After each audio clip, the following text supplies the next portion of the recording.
And welcome back from the break. We're ready to move into our next round, which will be Cincinnati. Jeff, and big news coming out here before we record this podcast as the Cincinnati Bengals make the big trade over from the divisional rival Cleveland to bring in Joe Flacco.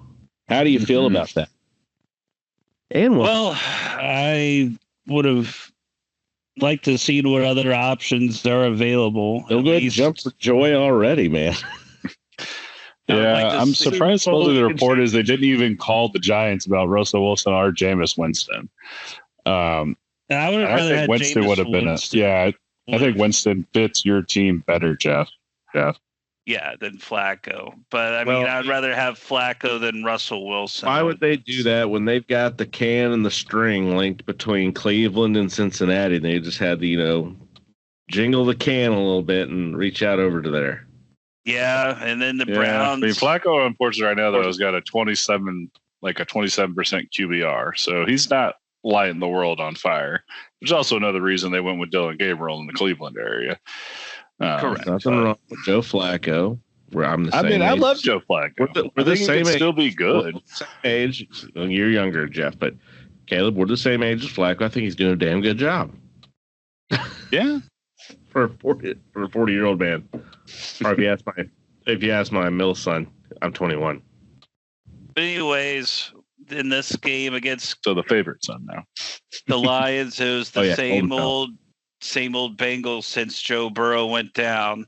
Although you did come alive in the fourth quarter with the offense, I'll give you that much. In the fourth quarter, all of a sudden you turned it on and you showed Bengals of old and got this kind of close. Touchdowns at the end. Garbage touchdowns, but there was still some life. I mean, Browning already tanked you by throwing 3 interceptions in that first half, but Brown showed a little promise earlier in the game.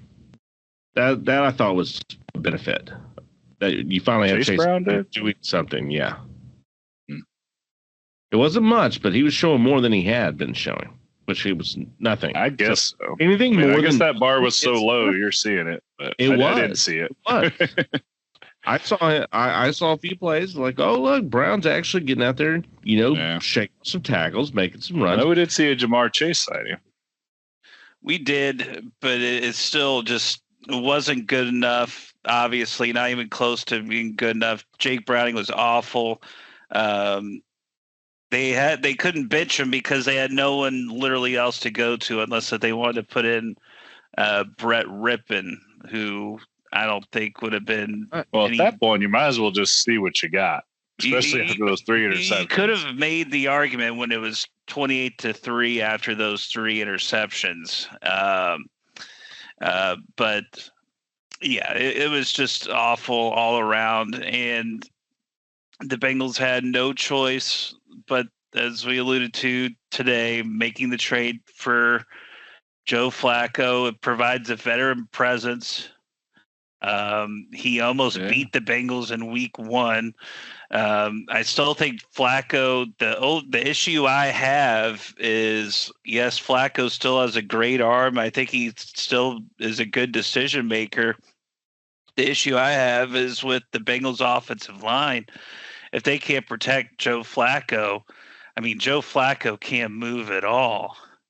So they can't protect Chase or Burrow or Browning. Yeah. He has no movement of those legs at 40 years old anymore. He's not going to scramble. No. So, like I said, I think that led to some of the problems with Flacco this year too, is that line in Cleveland is not great either. No, it seems like a theme in the AFC North. Just bad offensive line play. But yeah, I agree with you. I think Flacco, is definitely an upgrade. But yeah, I'm with you. I would have gone Winston. But Winston, because of the years he hasn't played, I still think does have enough tread on the tires to run and escape and play. Yes, so I do agree with that. Even Russell Wilson, with the abuse he's taken, could still move a little bit more than Flacco can.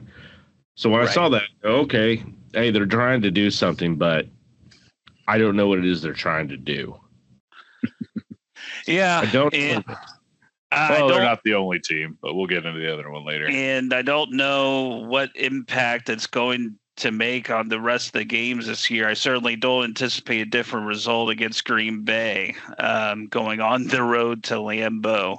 I think you're definitely going to be 2-4.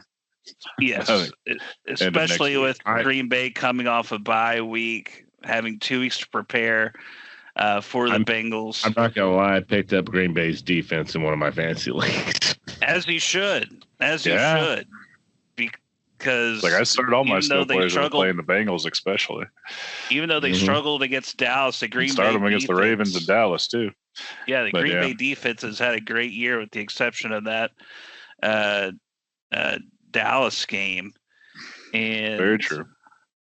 Green Bay, I believe, is a 14.5-point pick. I think the intention is for Joe Flacco to play this Sunday with Jake Browning being the backup quarterback, because this clearly with Jake Browning cannot go on any longer. It's kind of weird to think he was the number 2 ranked quarterback or backup QB by ESPN at the start of the year. That's very surprising. And unfortunately, this is what we're seeing. And I think it is, like Jeff said, part of it's got to be offensive line, because it's just not good.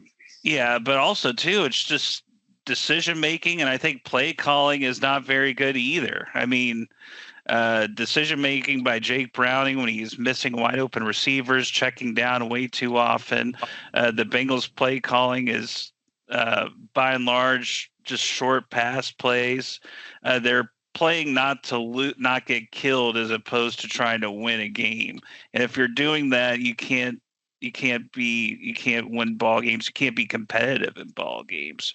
So I think hopefully with Flacco, they get the confidence to at least open up the offense some more. Again, I don't really anticipate too much of a different result against Green Bay this weekend, but hopefully just some sort of pulse on the offensive side of the ball. Is this Taylor's? Is he on the hot seat now? I mean, I would say in a normal situation he would be, but granted how this management run things, how Mike Brown and the family run things, I doubt he's on the hot seat. He has a contract through 2026. I don't even think it gets considered until potentially the end of the season if he's back. There's no change in the play. Fine. There's no. He has given no hint of giving up any play calling duties, which is unfortunate, because I think that a lot of his play calling has been subpar at best, considering the offense had 3 points offensively and through 3 quarters in each of the games that they played so far since Joe Burrow went down. So, yeah, I think he's here to stay until further notice, and but we'll see. I think if this winds up being a 3-14 or a 4-13 type of year, then we may reconsider his status as head coach. And that's all I got. I'm pissed. And the Packers kicked the Bengals' ass this weekend. Oh yeah, definitely Packers over the Bengals. That's an easy one. Very true. All right. Well, we will let Jeffy kind of cool his blood pressure down here in just a moment, and we'll take a quick break. Be right back for the next round.